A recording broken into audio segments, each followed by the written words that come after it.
اللہ کا شکر ہے کہ آج 21ویں پارے کی تراویح ہمارے سامنے مکمل ہوئی۔ آج کی تراویح میں کئی اہم سورتوں کی تلاوت ہمارے سامنے کی گئی ہے۔ سورہ عنکبوت کی مکمل تلاوت ہوئی، بقیہ جو حصہ تھا اس کا، سورہ روم، سورہ لقمان، سورہ سجدہ اور سورہ احزاب کے کچھ حصے آج کی تراویح میں ہمارے سامنے سنائے گئے۔ آج کی تراویح میں جو باتیں ہمارے سامنے پیش کی گئی ہیں وہ میں اختصار کے ساتھ آپ کے سامنے پیش کرتا ہوں۔ سب سے پہلے نماز کی عظمت کا تذکرہ ہے۔ یہ بتایا گیا کہ نماز کی فرضیت کا جو بہت بڑا مقصد ہے وہ یہ کہ ہمارے دلوں میں اللہ کی یاد تازہ ہو جائے۔ نماز پڑھنے کا مقصد یہ ہے کہ اللہ سے قربت، اللہ سے تعلق مضبوط ہو جائے، ہمارے دلوں میں اللہ کی یاد تازہ ہو جائے۔ یہ نماز کا سب سے بڑا مقصد بتایا گیا۔ اس ضمن میں ایک بات یہ بھی بتائی گئی کہ جو لوگ اللہ کی یاد کرنے کے لیے یا اللہ سے اپنے تعلق کو مضبوط کرنے کے لیے نماز پڑھتے ہیں تو ان کی زندگی میں بہت سارے بڑے بڑے بدلاؤ بھی آ جاتے ہیں۔ جیسے نماز پڑھنے والا وہ دنیا کی بہت ساری برائیوں سے اپنے دامن کو بچا لے جاتا ہے۔ ظاہر سی بات ہے، جب آدمی کا تعلق اللہ سے ہوگا اور اس کے دل میں اللہ جگہ بنا لیں گے، اللہ کی جگہ ہو جائے گی اور ہر وقت اس کے دل و دماغ میں اللہ کی یاد رچ بس جائے گی، تو دنیا کی بہت ساری برائیوں سے، بہت سارے منکرات سے، بہت ساری گندگیوں سے اپنے دامن کو بچا لے گا۔ تو آج کی تراویح میں یہ بتایا گیا کہ نماز یہ انسان کی زندگی کو برائیوں سے بچاتی بھی ہے، پاک بھی کرتی ہے۔ اس سلسلے میں اللہ کے رسول صلی اللہ علیہ وسلم کی بھی بہت ساری حدیث مبارکہ ہے جو ان آیات کی تشریح میں ہیں۔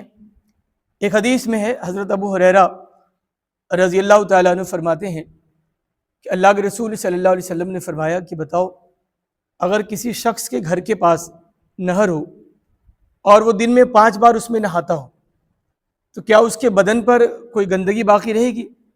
صحابہ کرام نے کہا یا رسول اللہ، وہ تو بالکل صاف ستھرا ہو جائے گا۔ تو اللہ کے رسول صلی اللہ علیہ وسلم نے فرمایا فذالک مثل الصلاۃ الخمس، یہی 5 وقت کی نمازوں کی مثال ہے۔ یعنی جو آدمی 5 وقت کی نمازوں کا اہتمام کرے گا، یمح اللہ بہن الخطایا، اللہ پاک اس کے گناہوں کو، اس کی گندگی کو، اس کے اندر کے شیطان کو نکال کے باہر پھینک دیں گے۔ تو یہ نماز کا بہت بڑا مقصد ہے اور بہت بڑا فائدہ ہے۔ ایک روایت میں آتا ہے کہ صحابہ کرام نے ایک آدمی کے اللہ کے رسول سے شکایت کی کہ یا رسول اللہ، یہ آدمی ٹھیک آدمی نہیں ہے، نماز تو پڑھتا ہے ضرور لیکن چوری بھی کرتا ہے، اب بتائیے کیا فائدہ نماز پڑھنے سے؟ اس طرح کے جملے کہے ہوں گے صحابہ کرام نے۔ تو اللہ کے رسول صلی اللہ علیہ وسلم نے کہا ان صلاتہ ستنہاہ، جانے دو، کوئی بات نہیں ہے، اس کو نماز تو پڑھنے دو، یہ نماز پڑھے گا تو خود بخود ان برائیوں سے اپنے آپ کو دور کر لے گا۔ اور ہمارے یہاں مزاج کیا ہے کہ بھئی برائی کر رہے ہیں تو نماز نہیں پڑھیں گے، نماز پڑھ رہے ہیں تو برائی نہیں کریں گے۔ دیکھیے برائی کا جو معاملہ ہے وہ بڑا عجیب و غریب ہے، اس کا فلسفہ۔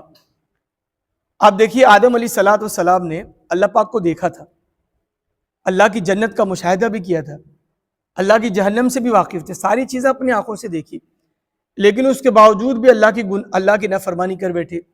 تو ہم اور آپ جیسے لوگ، ہم نے نہ تو اللہ پاک کو دیکھا ہے، نہ فرشتوں کے بارے میں ہمیں پتہ ہے، بس ایمان اور یقین ہے ہمارا، نہ اللہ کی جنت کو دیکھا، نہ اللہ کی جہنم کو دیکھا، تو ہم سے تو گناہ لازماً ہوں گے۔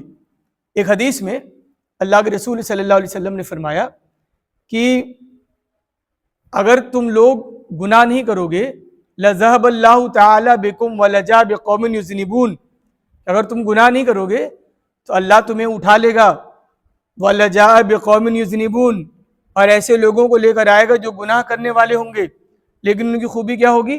فیستغفرون اللہ تعالی فیغفر لہم، گناہ کریں گے لیکن گناہ کو گناہ سمجھیں گے، اللہ سے گناہوں کی معافی مانگیں گے تو اللہ ان کے گناہوں کو معاف کر دے گا۔ بہرحال آج کی تراویح سے بہت بڑا پیغام ہمارے سامنے پیش کیا گیا کہ نماز پڑھتے رہنا چاہیے، یہ نماز انشاءاللہ ہمیں دنیا کی تمام گندگی سے بچا لے جائے گا۔ دوسرا پیغام جو آج کی تراویح میں ہمارے سامنے پیش کیا گیا وہ بتایا گیا کہ وَمَا هَٰذِهِ الْحَيَاةُ الدُّنْيَا إِلَّا لَهْوٌ وَلَعِبٌ، یہ دنیا کی زندگی کھیل تماشا ہے، چند دن کی زندگی ہے، اور چاہے کوئی 1000 سال کی زندگی بھی لے کر آئے گا، ایک دن اسے دنیا چھوڑ کے جانا ہے۔ تو جب یہ دنیا چھوڑ کے جانا ہے تو اس دنیا کے لیے آدمی اپنی عاقبت برباد نہ کرے۔ آج کی تراویح کا بہت بڑا میسج یہ ہے کہ وَإِنَّ الدَّارَ الْآخِرَةَ لَهِيَ الْحَيَوَانُ، یعنی جو آخرت کی زندگی ہے وہ ہمیشہ رہنے والی ہے، اور اسی کی ہمیں فکر کرنی چاہیے۔ ایک حدیث میں جناب صلی اللہ علیہ وسلم نے فرمایا کہ من احب دنیاہ اضر بآخرتی، جو دنیا کا دیوانہ ہوگا وہ اپنی عاقبت برباد کر لے گا۔ ومن احب آخرتہ اضر بدنیاہ، اور جو آخرت کی فکر کرے گا اس کی دنیا ہو سکتا بگڑ جائے۔ فآثروا ما یبقى علی ما یفنی، اے عقل مندو جو چیز ہمیشہ رہنے والی اس کی فکر کرو۔ تو قیامت اور آخرت ہمیشہ رہنے والی ہے، دنیا فنا ہو جانے والی ہے۔ تو آج کی تراویح کا پیغام یہ ہے کہ ہمیں دنیا سے زیادہ آخرت کی فکر کرنے کی ضرورت ہے۔ آج کی تراویح میں جو دوسری بات بتائی گئی وہ ایک واقعہ ہے، اور اس واقعے کے تناظر میں ایک پیشن گوئی ہے۔ وہ واقعہ رسول اللہ کے زمانے کا واقعہ ہے۔ شاہ ایران یعنی خسرو پرویز، وہ ایران کا بادشاہ تھا، اس کے درمیان اور قیصر روم یعنی رومیوں کے درمیان، یعنی ایرانیوں اور رومیوں کے درمیان ایک بڑی ہولناک جنگ ہوئی۔ اس جنگ کا نتیجہ یہ نکلا کہ ایرانی جو مشرک تھے خسرو پرویز، وہ رومیوں پہ غالب آ گئے، اور رومیوں کو جو بادشاہ تھا قیصر، وہ روم چھوڑ کر دوسرے دیش میں پناہ لینے پر مجبور ہو گیا۔ یہ واقعہ آج کی تراویح میں ذکر کیا گیا۔ اس سلسلے میں بتایا گیا کہ یہی وقت تھا جب یہ معرکہ پیش آیا اور رومی اور قیصر روم اپنا ملک چھوڑ کے دوسرے دیش میں ہجرت کرنے پر مجبور ہو گیا۔ یہی وہ زمانہ تھا جب مکہ میں مسلمانوں کو مکہ کے کافروں نے ظلم و ستم کا نشانہ بنایا، اور مکہ کے مسلمان بیچارے اپنا ایمان بچانے کے لیے مکہ ہجرت کر کے، مکہ چھوڑ کے حبشہ ہجرت کر کے چلے گئے۔ یہ دونوں واقعے ایک ساتھ رونما ہوا۔ اس واقعے کے تناظر میں آج کی تراویح میں بتایا گیا کہ چونکہ اہل جو روم تھے یعنی رومی وہ اہل کتاب تھے، اور جو ایرانی تھے وہ مشرک تھے، تو جو صحابہ کرام تھے رسول اللہ کے زمانے کے ساتھی، فطرتاً ان کا جو ہے محبت رومیوں کے ساتھ تھی۔ چونکہ رومی اہل کتاب تھے تو ان کے دل میں یہ خواہش اور تمنا تھی کہ کاش رومی جیت جاتے، لیکن جب رومی ہار گئے تو انہیں بڑا دکھ ہوا، بھی ہمارے بھائی ہیں، ہمارے اہل کتاب ہیں، ان کی شکست انہوں نے اپنی شکست مانے اور غم منایا۔ اس کے مقابلے میں جو ایرانی تھے وہ مشرک تھے، اور مکہ کے جو کافر تھے وہ بھی مشرک تھے، ان دونوں کا تال میل ایک ساتھ ملتا تھا۔ تو ان کی جیت پر مکہ کے کافروں نے خوشی منائی، اور ایک بات تانے کے طور پہ کہتے تھے صحابہ کرام کو، صحابہ کی جو مقدس جماعت کو، کہ دیکھو جس طریقے سے ایرانیوں نے رومیوں کو تباہ و برباد کیا ہے، ایک دن آئے گا کہ ہم تمہیں بھی تباہ و برباد کر دیں گے۔ یہ واقعہ آج کی تراویح میں پیش کیا گیا، اور یہ بتایا گیا کہ اس طریقے سے تو اسی تناظر میں سورہ روم نازل کی گئی، اور اس میں 2 پیشن گوئی مسلمانوں کے سامنے پیش کی گئی۔ عجیب و غریب پیشن گوئی تھی۔ جو روم کا بادشاہ ہے وہ شکست کھا کے دوسرے ملک میں پناہ لینے پہ مجبور ہے، مسلمان بھی کمزور ہیں، لیکن وہاں یہ پیغام دیا گیا کہ گھبرانے کی ضرورت نہیں ہے، جلد ہی چند ہی سالوں میں حالات پلٹیں گے، اور یہ جو رومی شکست کھا گئے ہیں یہ انشاءاللہ اللہ کی مدد ہوگی اور یہ جیت جائیں گے، اور یہ ایرانی جو آج جیتے ہوئے لگ رہے ہیں کل کو ہار جائیں گے۔ تو مسلمانوں کو تسلی دی گئی، اور یہ کہا گیا کہ پھر مسلمانوں کو بھی خوشیاں ملنے والی ہیں۔ یہ پیشن گوئی قرآن نے کی تھی، اور چند ہی سالوں کے بعد قرآن کی پیشن گوئی سچ ثابت ہوئی۔ رومی جو مغلوب تھے، ہار رہے تھے، وہ جیت گئے، غالب آ گئے، اور ایرانی جو جیت رہے تھے وہ ہار گئے اور وہ بھاگنے پر مجبور ہو گئے۔ ایران کے بادشاہ کو اس کے بیٹوں نے قتل کر دیا، اور قیصر روم وہ جیت کر دوبارہ ایران میں واپس لوٹ آیا۔ یہ جو واقعہ پیش آیا اسی وقت جنگ بدر بھی پیش آئی، جہاں مسلمانوں کو فتحیابی نصیب ہوئی، اور پھر اس کے بعد فتح مکہ عمل میں آیا جہاں مسلمانوں کو کامیابی نصیب ہوئی۔ تو 2 عظیم پیشن گوئیوں کو دنیا نے پورا ہوتے ہوئے دیکھا ہے۔ تو آج کی تراویح میں یہ بتایا گیا کہ اللہ پاک کی رحمت سے مایوس ہونے کی ضرورت نہیں ہے۔